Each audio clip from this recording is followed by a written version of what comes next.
अस्सलामुअलैकुम।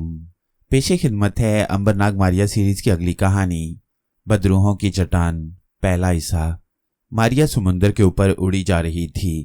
अचानक उसे दूर समुंदर में उभरा हुआ एक स्याह धब्बा दिखाई दिया।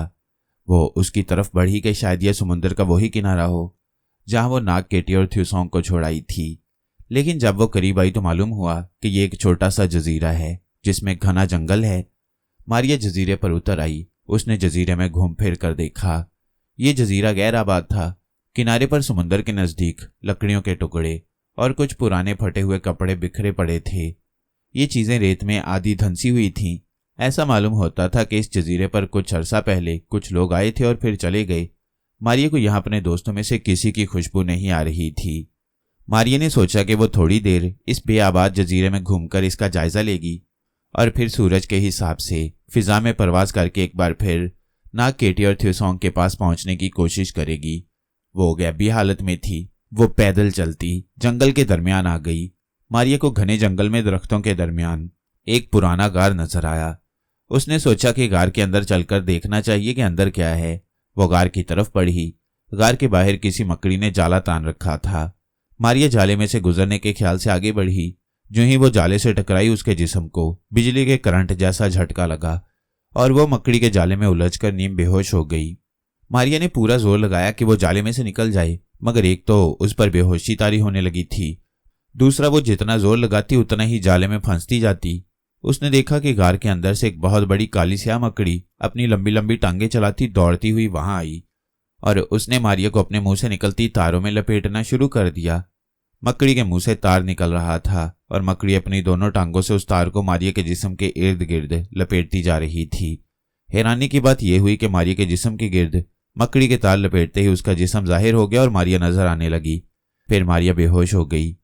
मकड़ी ने मारिया को अपना शिकार समझकर जाले में अच्छी तरह से लपेटकर वहीं लटके रहने दिया और अब अपनी लंबी थोथनी की सुई मारिया के जिस्म में दाखिल करने की कोशिश की ताकि वो उसका खून पिए।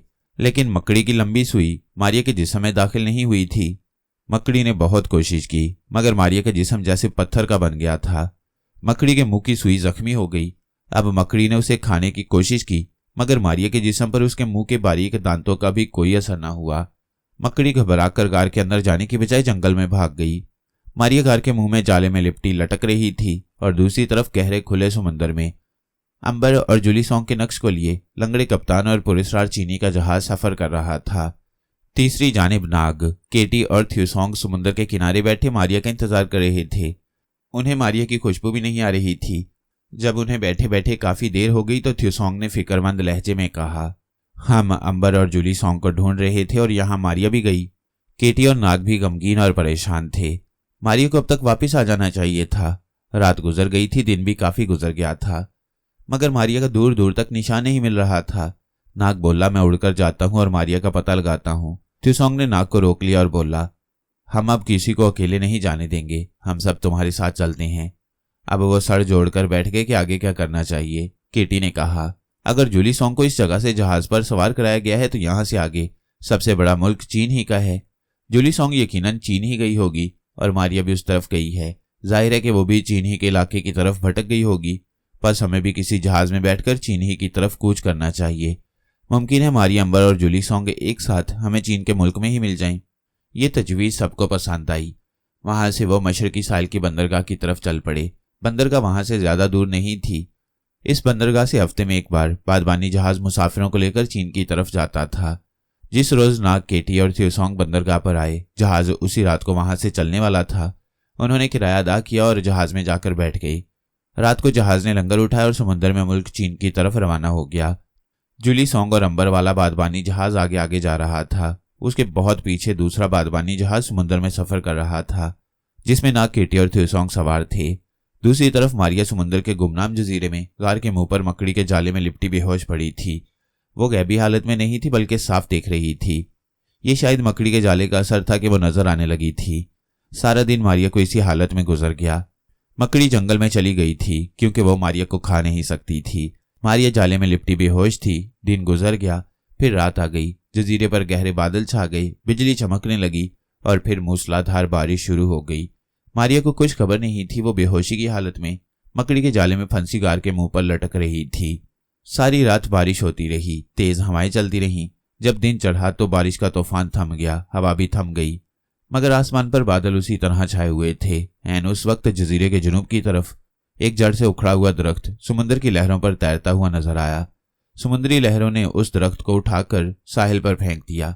उस दरख्त की शाखों से एक सबज धारियों वाला सांप चिमटा हुआ था। सांप दरख्त की शाख को छोड़कर रेत पर उतर आया और रेंगता हुआ दरख्तों की तरफ चला। ये सांप करीब ही एक छोटे से जजीरे में रहता था। रात को समुद्र में तूफान आया तो सांप दरख्त पर चढ़ गया, मगर समुद्र की जबरदस्त मौजों ने दरख्त को जड़ से उखाड़कर समुद्र में फेंक दिया। सारी रात सांप दरख्त से चिमटा रहा, समुद्र की लहरों पर सफर करता रहा। आखिर लहरों ने उसे इस जजीरे पर ला फेंका। सांप जान बच जाने पर बहुत खुश हुआ और अब जजीरे में किसी मुनासिब जगह की तलाश में था। वो दरख्तों के नीचे से गुजरता। जब से टीले के पास पहुंचा तो अचानक उसे नाग देवता की हल्की हल्की खुशबू आई। वो नाग देवता की खुशबू की तरफ चला। ये खुशबू टीले के गार के धाने पर से आ रही थी, जहां मारिया मकड़े के जाले में लिपटी बेहोश पड़ी थी। मारिया के जिस्म से अगरचे नाग देवता की खुशबू बहुत धीमी धीमी थी, मगर उस सबज धारी वाले सांप की सूंघने की हिस्स बेहद तेज थी। वो घास झाड़ियों में रेंगता हुआ टीले वाले गार के पास आ गया। उसने देखा कि एक नौजवान लड़की मकड़ी के जाले में लिपटी गार के मुंह पर लटकी है। सांप करीब आया तो उस लड़की के जिस्म में से नाग देवता की खुशबू आ रही थी। नाग समझ गया कि ये लड़की नाग देवता की बहन के सिवा और कोई नहीं हो सकती। सांप ने मारिया के नीचे जाकर एक तरफ फुंकार मारी। मकड़ी का जाला एक तरफ से टूट गया। मारिया नीचे गिर पड़ी। सांप मारिया के मुंह के पास अपना फन ले आया। उसने देखा कि लड़की बेहोश है। सांप ने मारिया के पांव की तरफ आकर उसके टखने के पास मुंह लगा दिया। सांप के मुंह से गर्म भाप वाला सांस निकलकर मारिया के जिस्म से टकराया तो उसके खून की गर्दिश तेज हो गई और उसने आंखें खोल दी। मारिया ने अपने आप को मकड़ी के जाले में लिपटा हुआ पाया। एक सांप को देखा कि उसके पांव की तरफ कुंडली मारे फन उठाए बैठा था। मारिया ने सांप की जुबान में पूछा, क्या तुम मुझे होश में लाए हो? सबजधारी वाले सांप ने फौरन ताजीम करते हुए कहा, मुझे मालूम था कि तुम नाग देवता की बहन ही हो, इसीलिए तुम सांपों की जुबान भी जानती हो और तुम्हारे जिस्म से नाग देवता की खुशबू भी आ रही है। मारिया ने कहा, हाँ, मैं नाग देवता की बहन मारिया हूँ। सांप बोला, अजीम नाग देवता की बहन, मैं ही तुम्हें होश में लाया हूँ। मारिया ने जल्दी जल्दी अपने जिस्म के गिर्द लिपटे हुए जाले को तोड़ फोड़ दिया और सांप की तरफ देखकर बोली, मैं अजीम नाग देवता से बिछड़ गई थी। मैं उसकी तलाश में इस जजीरे पर आई तो एक मकड़ी ने मुझे अपने पंजे में लेकर बेबस कर दिया। फिर मुझे अपने जाले में जकड़कर यहाँ लटका दिया। मेरी ताकत जवाब दे गई और मैं बेहोश हो गई। सांप ने कहा, मारिया बहन, अब तो तुम्हारी ताकत वापस आ गई है ना? हम इकट्ठे नाग देवता को तलाश करेंगे। मारिया बोली, सबज सांप, मेरी असल ताकत अभी वापस नहीं आई। मैं मारिया हूँ और मैं गैबी औरत हूँ। मैं किसी को नजर नहीं आया करती, मगर जब से मकड़ी ने मुझे अपने जाल में उलझाकर यहाँ लटकाया है, मेरी ये ताकत मुझसे जुदा हो गई है और मैं तुम्हें दिखाई देने लगी हूँ। सबज सांप खामोश रहा। थोड़ी देर के बाद बोला, मारिया बहन, हम उस मकड़ी को तलाश करेंगे। अगर वो मकड़ी मिल गई तो मैं वादा करता हूँ कि तुम्हारी ये गैबी ताकत भी तुम्हें वापस मिल जाएगी। क्या तुम्हें मालूम है कि मकड़ी इस गार में किस वक्त आती है? मारिया ने कहा, वो शायद नहीं आएगी, क्योंकि मुमकिन है उसने मुझे खाने की कोशिश की हो लेकिन इसमें नाकाम रही हो और फिर जंगल में किसी दूसरी जगह चली गई हो। सबज धारीदार सांप ने पूछा, मारिया बहन, क्या तुम उस मकड़ी को पहचान सकती हो? क्यों नहीं, मारिया ने जवाब दिया। सांप ने कहा, तो फिर चलो जजीरे में उस मकड़ी को तलाश करते हैं। और मारिया सबज सांप के साथ जजीरे में मकड़ी की तलाश में निकल खड़ी हुई। अगरचे आसमान पर बादल थे, मगर दिन की रोशनी जजीरे में फैली हुई थी। मारिया ज़ाहरी हालत में सांप के साथ चली जा रही थी। वो एक दरख्त के करीब से गुजरी तो अचानक एक मकड़ी अपने तार के साथ दरख्त की शाख से नीचे लटक कर आ गई। सांप ने उससे पूछा, जिस मकड़ी ने नाग देवता की बहन को अपनी जाल में फांसा था वो कहाँ है? क्या तुम बता सकती हो? मकड़ी बोली, वो मकड़ी अजीम नाग देवता की बहन से खौफ खाकर यहाँ से भाग गई है। मैंने खुद उसे समुद्र में छलांग लगाते देखा था। सांप ने मकड़ी से कहा, अच्छा हुआ कि वो गुस्ताख मकड़ी यहाँ नहीं है, वरना मैं उसे जिंदा न छोड़ता। मारिया भी उनकी गुफ्तगू सुन रही थी। उसने मकड़ी से पूछा, क्या वो कोई तिलिस्मी मकड़ी थी कि जिसके सांस के टकराने से मेरा जिस्म जो गायब था जाहिर हो गया? मकड़ी ने जवाब दिया, अजीम नाग देवता की बहन वो तिलिस्मी मकड़ी नहीं थी, मगर वो इस जजीरे की सबसे पुरानी मकड़ी थी और उसके सांस में यह गर्मी पैदा हो गई थी कि अगर कोई शय गायब होती तो उसके सांस की गर्मी से जाहिर हो जाती थी। सांप ने सवाल किया, क्या तुम कोई ऐसी तरकीब बता सकती हो कि अजीम नाग देवता की बहन की खोई हुई ताकत वापस आ जाए और वह फिर से गायब होकर चल फिर सके? मकड़ी ने कहा, इस जजीरे के जुनूब में जिधर तुम जा रहे हो वहां एक नागफनी का पौधा है। उसके साथ सुर्ख रंग का एक छोटा सा फल लगता है। अगर अजीम नाग देवता की बहन वो फल खाए तो ठीक 1 हफ्ते के बाद ये फल अपना असर दिखाएगा और वह फिर से गायब हो जाएगी और इसे अपनी खोई हुई ताकत वापस मिल जाएगी। यही उस पुरानी मकड़ी के सांस का तोड़ है। मारिया ने मकड़ी से अपनी तसल्ली के लिए पूछा, क्या तुम्हें यकीन है कि नागफनी का फल मुझे मेरी खोई हुई ताकत वापस दिला देगा? मकड़ी ने कहा, अजीम नाग देवता की बहन, असल ताकत तो खुदा के पास है। वही ताकत छीनता और अता करता है। नागफनी का फल खुदा ही के हुक्म से तुम्हारी ताकत को बहाल कर देगा। मारिया ने अपने दिल में थोड़ी सी शर्मिंदगी महसूस की कि वो खुदा की रहमत को क्यों भुला बैठी। उसने फौरन कहा, तुमने बिल्कुल ठीक कहा मकड़ी, खुदा मुझे मुआफ करे, मैं उसे थोड़ी देर के लिए भूल गई थी। मैं जानती हूँ और मेरा ये ईमान है कि इस कायनात की हर शय खुदा के हुक्म के मुताबिक अमल करती है और मेरी ताकत भी उसी के हुक्म से वापस मिलेगी। तुम्हारा शुक्रिया। हम नागफनी के पौधे की तलाश में जाते हैं। मकड़ी ने कहा, नागफनी का पौधा यहाँ से थोड़ी दूर नारियल के कमान की तरह झुके हुए दरख्त के नीचे मिलेगा। सांप और मारिया ने मकड़ी का शुक्रिया अदा किया और आगे चल दिए। कुछ दूर जंगल में चलने के बाद उन्हें नारियल का एक दरख्त नजर आया जो कमान की तरह झुका हुआ था। सांप ने कहा, मारिया बहन, यही वो दरख्त है। वो दरख्त के करीब आए तो देखा कि उसके नीचे जमीन में नागफनी का पौधा उगा हुआ था और उसकी टहनियों के साथ सुरख आलूची जैसा फल लगा था। सांप बोला, मारिया बहन, यही वो दरख्त है जो खुदा के हुक्म से तुम्हारी खोई हुई ताकत एक हफ्ते बाद बहाल कर देगा। मारिया ने नागफनी पौधे पर से फल तोड़कर खा लिया और बोली, ये कड़वा था। सांप ने कहा, मगर खुदा ने चाहा तो इसकी वजह से तुम्हारी ताकत तुम्हें वापस मिल जाएगी। मारिया ने जंगल में इधर उधर निगाह दौड़ाई। बोली, मुझे कम से कम 7 रोज तक इसी जजीरे में रहना होगा। फिर जब मेरी ताकत वापस आ जाएगी और मैं गायब होकर हवा में उड़ सकूंगी तो यहां से अपने भाई नागंबर की तलाश में निकल खड़ी होंगी। सबज धारियों वाला सांप बोला, मेरा ख्याल है तुम्हें इसी गार में रहना चाहिए जहां मैंने तुम्हें पहली बार देखा था। मारिया ने भी यही फैसला किया कि वह उसी गार में 7 दिन गुजारे। 7 दिनों के बाद नागफनी के फल ने अपना असर दिखाना था और मारिया को फिर से गायब हो जाना था। सांप मारिया के साथ साथ था। वो गार में आ गए। मारिया ने गार के अंदर जगह साफ करके वहां पत्ते और घास बिछा दी। मारिया घास और पत्तों के बिस्तर पर बैठ गई। उसने सबज सांप से पूछा, क्या इस जजीरे पर कोई और सांप नहीं है? धारीदार सांप बोला, मारिया बहन, अगर इस जजीरे पर कोई सांप होता तो वो तुम्हारी हल्की खुशबू पाकर यहाँ जरूर आता। मारिया ने कहा, और अब तक जो कोई सांप नहीं आया इसका मतलब है कि यहाँ कोई सांप नहीं है। सबज सांप ने कहा, तुम बुलाकर देख लो मारिया बहन। मारिया ने यूं ही अपनी दिलचस्पी के लिए सांपों की जुबान में सांप को आवाज दी। उसने 3-4 बार ऐसा किया मगर कोई सांप न आया। सबज सांप ने भी अपनी जुबान में सांपों को पुकारा मगर किसी तरफ से कोई जवाब न आया और ना ही कोई सांप सामने आया। सबज सांप बोला, इस जजीरे में लगता है कोई सांप नहीं है। मारिया ने कहा, मुझे 1 हफ्ते अब इस गार में रहना होगा क्योंकि 1 हफ्ते के बाद ही नागफनी के फल का असर होगा और मेरी ताकत वापस आ जाएगी। सबज सांप बोला, मारिया बहन, मैं तुम्हारे साथ हूं, तुम्हें कोई फिक्र गम नहीं होना चाहिए। मारिया हंस दी, तुम्हारा शुक्रिया। वैसे जब कभी मेरी ताकत मुझसे वक्ती तौर पर छीन जाती है तो मैं वाकई एक कमजोर औरत बन जाती हूँ और मुझे किसी ऐसे आदमी की जरूरत होती है जो मेरी हिफाजत कर सके। सबज सांप गार के बाहर कुंडली मारकर बैठ गया और पहरा देने लगा। दिन गुजरता चला गया। दोपहर को मारिया जंगली फल खाकर अपनी थोड़ी बहुत भूख मिटाती। उसकी ताकत उसके पास नहीं थी, इस वजह से उसे भूख लगने लगी थी और नींद भी आने लगी थी। दोपहर को खाना खाने के बाद मारिया को नींद आ गई और वो सो गई। सबज सांप उसी तरह बाहर पहरा देता रहा। रात को भी मारिया गार में सो गई और सबज सांप बाहर पहरे पर चौकस होकर बैठ गया। इसी तरह 2 दिन गुजर गए। तीसरे दिन सुबह के वक्त सबज धारीदार सांप ने मारिया से कहा, मारिया बहन, मैं समुद्र के किनारे तक जाता हूँ। आज मेरा दिल समुद्र का पानी पीने को चाह रहा है। मैं अभी वापस आ जाऊंगा। मारिया ने सांप को इजाजत दे दी। वो चला गया।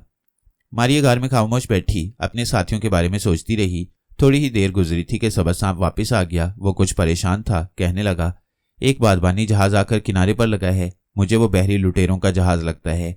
जहाजी लुटेरे तलवारें लिए जजीरे में उतर आए हैं। मारिया भी कुछ परेशान हुई। कहने लगी, तुम यहीं रहना, ये बहरी कजाक बड़े बेरहम होते हैं।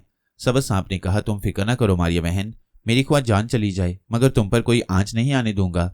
इतने में मारिया को कहकों की आवाजें सुनी। ये बहरी कजाकों के कहकहे थे जो जजीरे के जंगल में फल और खुम्बियां वगैरह इकट्ठी कर रहे थे। मारिया गार के अंदर चली गई। सबज सांप बाहर छुपकर पहरा देने लगा। 7 बहरी डाकू या बहरी कजाक सरों पर रुमाल बांधे, कानों में बालियां डाले, हाथों में तलवारें लिए, कांधों पर थैले उठाए गार के करीब आ गए। उन्होंने गार की तरफ देखा। एक कजाक ने कहा, इस गार में जरूर कोई खजाना दबा हुआ है, चलो चलकर खजाना निकालते हैं। 7 बहरी कजाक गार की तरफ बढ़े। जब वो गार में दाखिल होने लगे तो एकदम से सबज सांप घास में से निकलकर सामने आ गया। उसने लपक कर एक कजाक को डस दिया। वो वहीं गिरा और मर गया। बाकी कजाक तलवारें लेकर सांप पर टूट पड़े। सांप एक तरफ भागा मगर कजाकों ने उसे जा लिया और तलवारें मार मार कर उसके टुकड़े कर दिए।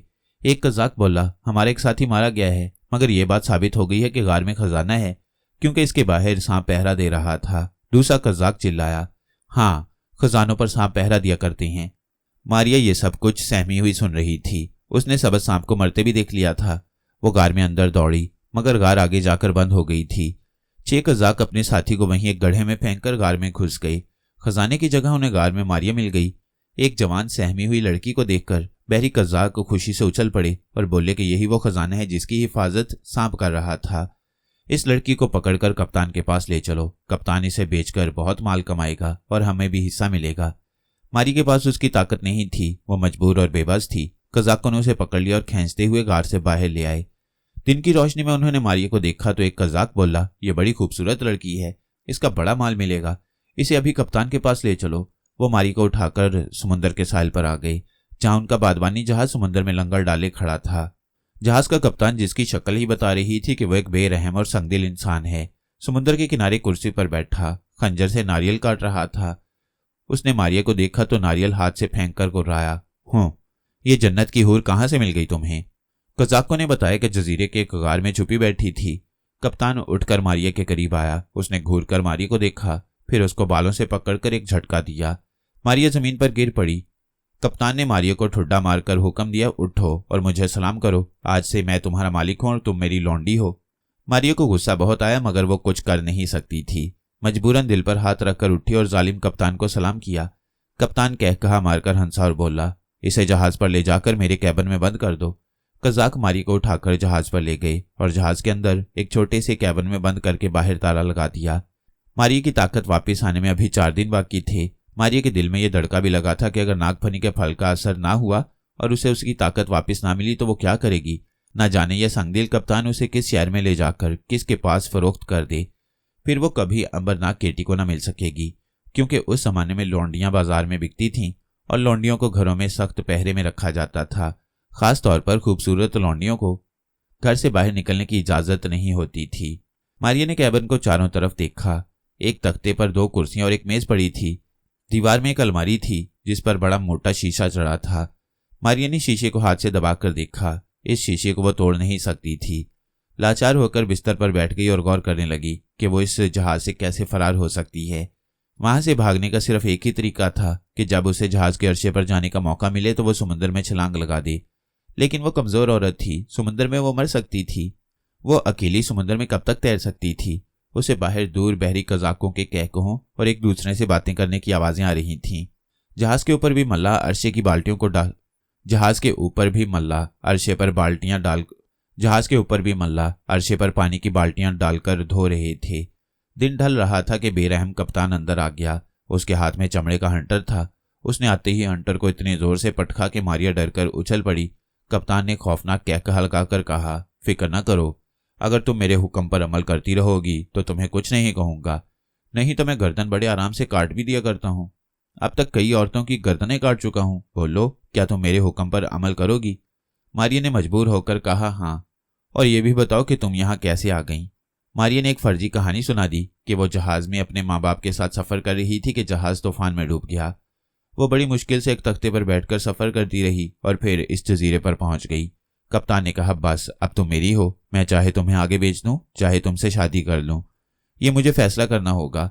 अब तुम आराम करो, मैं तुम्हारे लिए खाना भिजवा रहा हूं। रात को मारिया खाना खाकर बिस्तर पर लेट गई। जहाज ने जजीरे से नारियल, जड़ी बूटियां और पानी का जखीरा लाद लिया था। शुरू रात में ही जहाज ने लंगर उठा दिया और खुले समुद्र की तरफ रवाना हो गया। सारी रात जहाज हचकोले खाता समुद्र में आगे बढ़ता गया। मारिया को कुछ मालूम नहीं था कि उसकी मंजिल कौन सा शहर है। उसे यह भी मालूम नहीं था कि यह समुद्र कौन सा है और आगे कौन कौन से शहरों की बंदरगाहें आती हैं। समुद्र में इसी तरह सफर करते 2 दिन गुजर गए। नागफनी के असर दिखाने में अब सिर्फ 2 दिन बाकी रह गए थे। उस रोज कप्तान मारिया के पास आया और बोला, कल हम ब्राजील की बंदरगाह से दूर एक टापू में लंगर डालेंगे। वहां लौंडियों का बाजार लगेगा। मैं तुम्हें वहां फरोख्त करूंगा। अगर तुमने शोर मचाया तो याद रखो, ये गुलाम उसी वक्त तुम्हें खंजर मारकर हलाक कर डालेगा। कप्तान ने जोर से मारिया के बालों को झिंझोड़ कर पूछा, समझ आ रही है मैं क्या कह रहा हूं? मारिया को सख्त तकलीफ हुई। उसने आहिस्ता से कहा, मैं शोर नहीं मचाऊंगी, तुम मुझे जहां बेचोगे मैं बिक जाऊंगी, मेरे बाल छोड़ दो। कप्तान ने मारिया को धक्का देकर बिस्तर पर गिरा दिया। मारिया का सर कैबिन की दीवार से टकरा गया। वह खून के घूंट पीकर रह गई। अगर उसकी ताकत उसके पास होती तो वो कप्तान को ऐसा मजा चखाती कि उसे नानी याद आ जाती, मगर उसकी ताकत के वापस आने में अभी पूरे 2 दिन बाकी थे। अगले रोज बहरी कजाकों का जहाज ब्राजील की बड़ी बंदरगाह से दूर एक टापू में आकर रुक गया। यहाँ साहिल पर एक चबूतरे पर तख्त लगा था। लौंडियां खरीदने के ख्वाहिशमंद लोग वहां मौजूद थे। चबूतरे के तख्त पर शाम, हिंदुस्तान और हबशा की औरतें खूबसूरत कपड़े पहने खड़ी थीं और उनके मालिक उन्हें फरोख्त करने के लिए जोर शोर से उनकी खूबियां बयान कर रहे थे। बेरहम कप्तान ने भी मारिया को नए कपड़े पहनाए और उसे लौंडियों के चबूतरे पर ले जाकर खड़ा कर दिया। कप्तान ने कहा, ये कोकाफ की सबसे हसीन औरत है, कौन है जो इसको खरीदता है? मैं इसकी कीमत 1000 सोने के सिक्के लगाता हूँ। एक भैंगी आंख वाले सौदागर ने 2000 सोने के सिक्के की बोली लगाई। अब दूसरे सौदागर और जागीरदार भी बढ़ चढ़कर बोलियां देने लगे। आखिर 10,000 सोने के सिक्कों पर टेढ़ी आंख वाले सौदागर ने मारिया को खरीद लिया। सौदागर ने पूरी रकम कप्तान को अदा कर दी और मारिया को पालकी में अपने साथ बिठाकर अपनी हवेली में ले गया। चूंकि मारिया के लिए सौदागर ने भारी कीमत अदा की थी और मारिया बहुत खूबसूरत भी थी, इसलिए सौदागर ने हवेली में दाखिल होते ही मारिया को जंजीर डाल दी और कमरे में बंद कर दिया। मारिया पर अपना रोब डालने और उसे डराने के लिए सौदागर ने मारिया पर बहुत जुल्म करना शुरू कर दिया। वो उसे दिन में 2 बार हंटरों से मारता और बार बार कहता कि अगर तुमने यहां से फरार होने की कोशिश की तो मेरे गुलाम तुम्हें जिंदा जमीन में दफन कर देंगे। मारिया बेबस थी, कमजोर थी, ये जुल्म सह रही थी, मार पिटाई बर्दाश्त कर रही थी। उसको पूरी उम्मीद थी कि एक दिन बाद उसकी ताकत वापस आ जाएगी। बेबसी और मजबूरी की आखिरी रात आ गई। उस रात सौदागर ने मारिया को बहुत पीटा। मारिया के होंठों से खून निकल आया। वो खामोश बैठी रही। उसे दिन निकलने का इंतजार था, क्योंकि 7 दिन पूरे हो गए थे और सुबह उसकी ताकत उसे वापस मिलने वाली थी। लेकिन वो दिल में डर रही थी कि कहीं ऐसा ना हो उसकी ताकत वापस ना आए। वो सर झुकाए खामोश बैठी सुबह का इंतजार करती रही। उसकी नजरें कोठरी के रोशनदान पर लगी थीं। रोशनदान पर रात की तारीकी छाई थी। फिर आहिस्ता आहिस्ता तारीकी खत्म होती गई और इसकी जगह धीमी धीमी रोशनी नमूदार होने लगी। और जब दिन निकल आया तो मारिया का दिल जोर जोर से धड़कने लगा।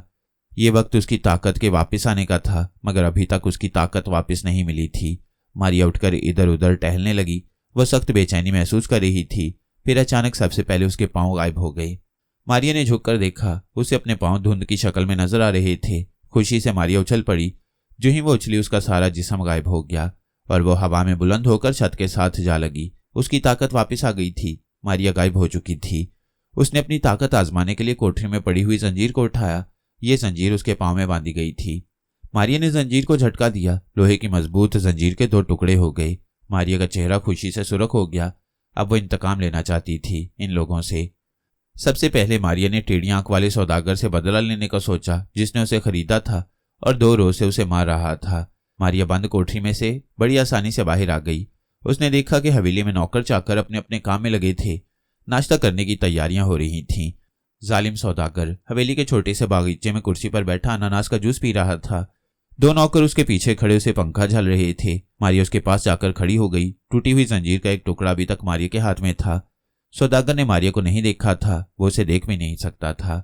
वो अनानास का रस पीते हुए एक गुलाम से मुखातिब होकर बोला, नई लौंडी को जाकर सूखी रोटी के टुकड़े पानी में भिगो कर दे आओ। अभी 1 हफ्ता उसे यही गिजा मिलेगी ताकि उसके होश ठिकाने आ जाएं। मारिया ने सौदागर के हाथ से उसका गिलास छीनकर फर्श पर पटक दिया। सौदागर एकदम उठ खड़ा हुआ और गजबनाक होकर बोला, मेरा गिलास किसने फेंक दिया? गुलाम और कनीजें सहम कर रह गईं। उन्होंने अपनी आंखों से देखा था कि गिलास जिसमें अनानास का रस था सौदागर के हाथ से अपने आप ऊपर को उछला और फिर तड़ाक से फर्श पर गिरकर लुढ़क गया था। ये चांदी का गिलास था। गुलाम ने जल्दी से गिलास उठा लिया और अदब से बोला, हजूर, आपके हाथ से छूट गया होगा गिलास। सौदागर कुछ परेशानी के आलम में इधर उधर देखने लगा, क्योंकि उसे बाकायदा महसूस हुआ था कि किसी ने उसके हाथ से गिलास छीनकर फेंका था। उसने हुक्म दिया कि दूसरा गिलास पेश किया जाए। फौरन एक गुलाम भागकर अनानास के रस से भरा हुआ दूसरा गिलास ले आया। सौदागर ने दाएं बाएं गौर से देखा और फिर गिलास को मजबूती से थाम लिया। उसे होंठों के पास ले जाने ही लगा था कि मारिया ने दूसरी बार गिलास को जोर से हाथ मारकर परे गिरा दिया। मारिया सख्त गुस्से में थी। सौदागर तड़पकर उठ खड़ा हुआ और गजबनाक होकर चिल्लाया, कौन बदतमीज है यहाँ? अब मारिया ने उसकी गर्दन को अपने दोनों हाथों में लेकर दबाया और गुर्राते हुए कहा, यहाँ तुम्हारी मौत खड़ी है। अब तो सौदागर थर थर कांपने लगा। वो अपनी गर्दन पर फौलादी हाथों की सख्त गिरफ्त महसूस कर रहा था। उसका गला दब रहा था, मगर उसे किसी के हाथ दिखाई नहीं दे रहे थे। वो उन हाथों को अपने हाथों से छू भी नहीं सकता था। कनीजों और गुलामों ने एक गैबी आवाज सुनी तो चीख मारकर वहां से भाग गई। मारिया ने सौदागर की गर्दन छोड़ दी, फिर जंजीर उसकी गर्दन में डालकर बोली, मैं तुम्हारी नई लौंडी हूं जिसको तुमने खरीदा और जिस पर 2 रोज से जुल्म कर रहे हो। उसे हंटरों से मार रहे हो, उसे ठुड्डे मार रहे हो, उसे गालियां बक रहे हो। मैं मारिया हूं, तुम्हारी नई लौंडी और तुम्हारी मौत, मारिया। मारिया ने सौदागर की गर्दन में जंजीर को बांधा और उसे घसीटती हुई उस कोठरी में ले गई जिसमें थोड़ी देर पहले वो खुद कैद थी। सौदागर की तो दहशत के मारे गिग्गी बन गई थी। उसका रंग उड़ गया था, उसका जिस्म थर थर कांप रहा था। मारिया ने उसे कोठरी में लाकर जोर से नीचे फेंक दिया। जालिम सौदागर फर्श पर गिरते ही हाथ बांधकर पुकार उठा, मुझे माफ कर दो बहन, मुझे माफ कर दो, मुझसे भूल हो गई। मुझे क्या मालूम था कि तुम एक जिन हो। मारिया ने दूसरी जंजीर जोर से सौदागर के जिस्म पर मारी। सौदागर की चीख निकल गई और कमर से खून बहने लगा। मारिया ने कहा, तुम मुझे इसी तरह पीटा करते थे, मेरे होंठों से भी खून निकला करता था, मगर तुम्हें मुझ पर जरा रहम नहीं आया करता था। जो किसी पर रहम नहीं करता उस पर भी रहम नहीं करना चाहिए। और मारिया ने जंजीर से सौदागर को पीटना शुरू कर दिया। सौदागर की चीखों से सारी हवेली गूंज उठी। सारे नौकर, कनीजें और गुलाम भागकर बाग में जमा हो गए। उन्हें मालूम था कि उनके मालिक को एक जिन ने पकड़ लिया है और वह उसे उसके जुल्म की सजा दे रहा है। गुलाम और कनीजें दिल में बड़ी खुश थीं, क्योंकि ये सौदागर उन पर बहुत जुल्म करता था। जरा जरा सी बात पर मार मारकर उनकी खाल उधेड़ डालता था और उन्हें तनख्वाह भी नहीं देता था। वो खुश थे कि एक जिन लौंडी की शक्ल में उसके घर आया और उसको ऐसी सजा मिल रही है कि उसकी चीखें निकल रही हैं। लेकिन मुंह रखने और दिखावे के लिए उन्होंने शोर मचा दिया कि घर में जिन आ गया है, मालिक को बचाओ, मालिक को बचाओ। मगर जिन का नाम सुनकर मोहल्ले में किसी को कोठरी की तरफ जाने की जुर्रत न हुई। मारिया सौदागर को उठा उठाकर जमीन पर मार रही थी। जालिम और बदकिरदार आदमी को उसके जुल्म की सजा मिल रही थी। जब सौदागर खत्म हो गया तो मारिया वहां से फिजा में परवाज कर गई। उसका रुख समुंदर की तरफ था। अब उसे बहरी कजाकों के कप्तान से जाकर अपने ऊपर किए गए जुल्म का बदला लेना था।